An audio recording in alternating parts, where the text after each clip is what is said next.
Hello,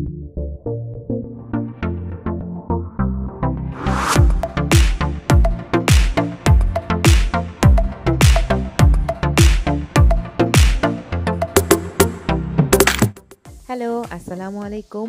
আমি বৃষ্টি। আমার জীবনে আমি একটি নতুন অধ্যায় শুরু করতে যাচ্ছি। আর সেই নতুন অধ্যায়ের সব নতুন, নতুন এক্সপেরিয়েন্স শেয়ার করব আপনাদের সাথে। সেই নতুন এক্সপেরিয়েন্সগুলো দেখতে চোখ রাখুন আমার ইউটিউব চ্যানেলে। চলুন এবার চলে যাই বাংলাদেশ থেকে জার্মানিতে।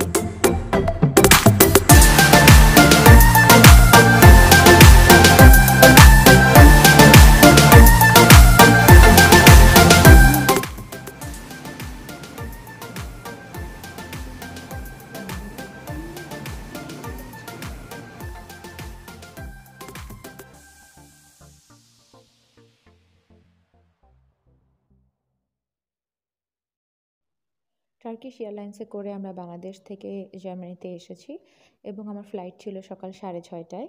আর যেহেতু এখন কোভিডের সময় এজন্য বিভিন্ন ধরনের প্রিকশন মেনটেন করা লাগছিল।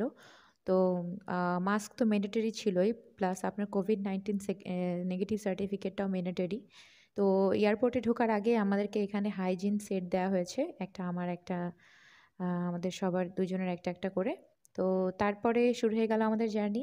একটা গুরুত্বপূর্ণ কথা যে বাংলাদেশ এয়ারপোর্টে কোনো যাত্রীর সাথে কোনো রিলেটিভ ঢুকতে পারছে না। আগে যেরকম টিকিট কেটে সবাই ঢুকতে পারতো, কিন্তু এখন সেই সিস্টেমটা নেই, কাউকেই ঢুকতে দেওয়া হচ্ছে না। আর একজন অ্যাটেন্ডেন্ট আপনাকে অ্যাসিস্ট করবে এবং সেটা এয়ারপোর্ট থেকে নিযুক্ত থাকে। তো এটা খুবই গুরুত্বপূর্ণ একটা ইনফরমেশন, যেটা আমারও জানা ছিল না, আমি এটা এয়ারপোর্টে এসে জানতে পারি।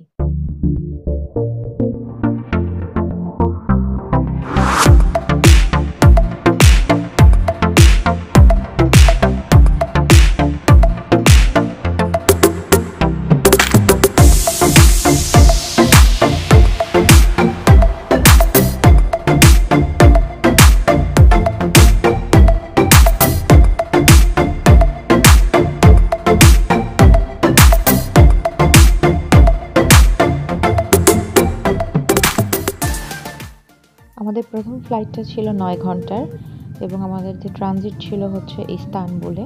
আমার ট্রানজিটের সময় ছিল 3.5 ঘন্টার মতো। তো এখানে আমরা অ্যাকচুয়ালি এখন অনেক উপরে এবং উপর থেকে খুব সুন্দর লাগছিল দেখতে।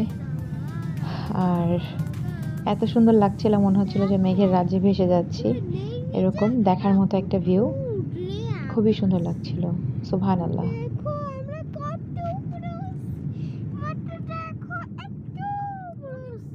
ফ্লাইট শুরু হওয়ার 1 ঘন্টা পর আমাদেরকে ফার্স্ট ফুড সার্ভ করা হয় এবং যেহেতু এখন প্যান্ডেমিক টাইম, তাই আসলে আমাদেরকে এই ধরনের খাবারগুলো দেওয়া হয়েছে যেগুলো আপনারা দেখতে পাচ্ছেন।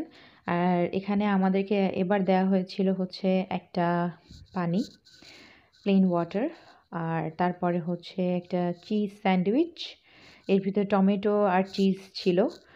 কোল্ড স্যান্ডউইচ বলা যায়, খুব ঠান্ডা ছিল। একটা চকলেট ভ্যানিলা কেক আর একটা পিচ জুসটা খুবই মজা ছিল। তো অন্য সময় যা হয় আর কি, যে খুব মজার মজার খাবার দেওয়া হয়, rice with chicken curry with chocolate mousse থাকে, বিভিন্ন রকম খাবার দাবার থাকে। তবে এবার আর তেমন কোনো ভ্যারাইটিস দেওয়া হয়নি। সেকেন্ড টাইম যখন ফুড সার্ভ করা হয়, সেম ফুডটাই আবার সার্ভ করা হয়। এবং এরপর আমাদের ইস্তানবুলে চলে আসি আমরা, এবং আমরা এটা উপর থেকে ইস্তানবুলের ভিউটা আমার কাছে খুবই ভালো লেগেছে দেখতে। এবং তারপর আমরা নেমে যাই ইস্তানবুল এয়ারপোর্টে, এবং এখানে নামার পরে সব জায়গায় এরকম মার্ক দেওয়া ছিল ডিস্টেন্স মেনটেন করার জন্য। এবং যেহেতু আমাদের আর ইস্তানবুল এয়ারপোর্টটা আসলে অনেক বড়, আমাদের 3.5 ঘন্টা ট্রানজিট ছিল, কিন্তু এই 3.5 ঘন্টা আমি বলবো যে এতগুলো গেট এবং সেই গেটের এতগুলো ব্রাঞ্চ, সেটা খুঁজে পাওয়াটাও একটু ডিফিকাল্ট। আর ঠিক বোর্ডিংয়ের 1 ঘন্টা আগে গেটের নামটা দেওয়া হয়। তো সেই ক্ষেত্রে আসলে আমার কাছে একটু বেশ ভালোই প্যাকড শিডিউল মনে হচ্ছিল। আর যেহেতু প্লেনে যেসব খাবার দাবার দিয়েছে একটা লং ফ্লাইটের পরে, আসলে সেই খাবারে দেখা যায় যে আমাদের ভালোই খিদা লেগেছে।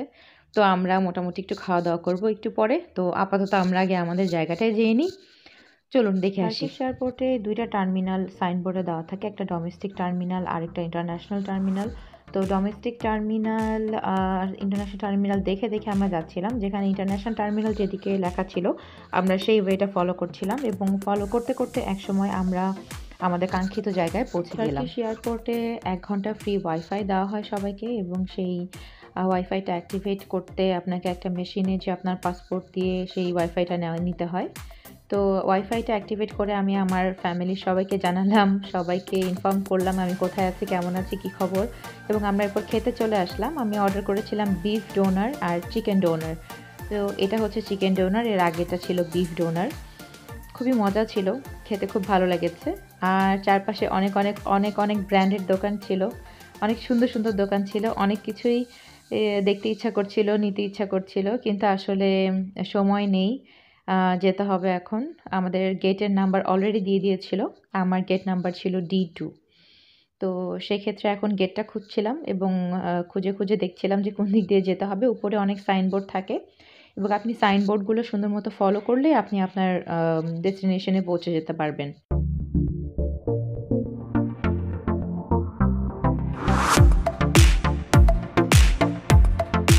এরপর আমাদের সেকেন্ড ফ্লাইট শুরু হয় এবং সেকেন্ড ফ্লাইটেও দেখা যায় যে আমাদের 3.5 ঘন্টার ফ্লাইটের পরেরটা ফ্র্যাঙ্কফুর্ট এয়ারপোর্টে, এবং আমাদেরকে সেকেন্ড ফ্লাইটেও সেম মিলটা দেওয়া হয় যেটা আমাদেরকে ফার্স্ট ফ্লাইটে দেওয়া হয়েছিল। আর এরপরে তো আমরা ওয়েট করছি যে কখন আমরা পৌঁছাবো, আর হাফ অ্যান আওয়ার বাকি ছিল। তখন আমি দেখছিলাম, আর এখানে একটা 3D অ্যানিমেশন আছে যেটা বাচ্চারা খুব পছন্দ করে, এবং এটা আমার ছেলে তো ঘুরিয়ে ঘুরিয়ে দেখছিল যে কোথায় প্লেন, কোথায়, কখন যাব আমরা, কখন নামবো। তো এই আর কি, আমারও খুব মজা লাগছিল বারবার এই 3D ওয়ার্ল্ডটা ঘোরানো, খুব মজার আর কি। আর বাইরে দেখছিলাম, সুন্দর লাগছিল, ভিউটাও ভালো ছিল। তবে পরের প্লেনটা খুব ছোট ছিল এবং খুব আটসাট ছিল। প্রথম প্লেনটা আমাদের অনেক বড় ছিল, পরের প্লেনটা এত বড় ছিল না। এখানে একটা কথা বলে রাখি যে আমি আমার সাথে করে ডলার এবং ইউরো নিয়ে গিয়েছিলাম।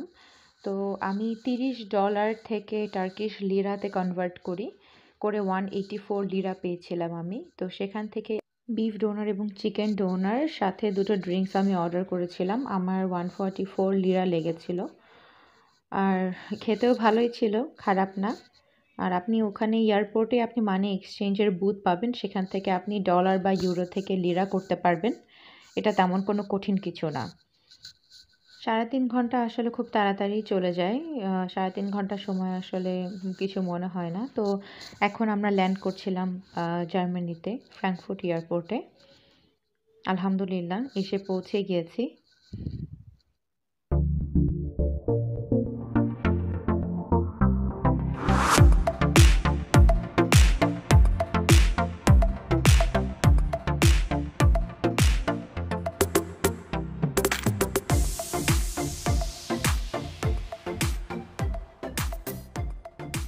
ইমিগ্রেশনের পর লাগেজগুলো কালেক্ট করলাম, এবং তারপর আমার হাজব্যান্ড বাইরে দাঁড়িয়েছিলেন, তো তার সাথে দেখা হলো, প্রায় অনেক দিন পর দেখা হলো আলহামদুলিল্লাহ। এবং তারপর আমার হাজব্যান্ডের সুপারভাইজার এসেছিলেন তার সাথে, এবং ওনার গাড়িতে করে আমাদেরকে নামিয়ে দিচ্ছিলেন। তো ফাইনালি চলে আসলাম আলহামদুলিল্লাহ, আল্লাহর অশেষ রহমত। অনেক অনেক অনেক কষ্ট করে আজকের এইখানে আসা। তো এই হচ্ছে আমরা সবাই, এবং আমার হাজব্যান্ড আমাদের জন্য পোলাও এবং মুরগির মাংস রান্না করেছিল, খেতে খুবই মজা হয়েছিল। আর আজকের ব্লগটা এখানেই শেষ করছি, আবার আপনাদের সাথে দেখা হবে। Thanks for watching. অবশ্যই আমার চ্যানেলটি সাবস্ক্রাইব করবেন। আল্লাহ হাফেজ।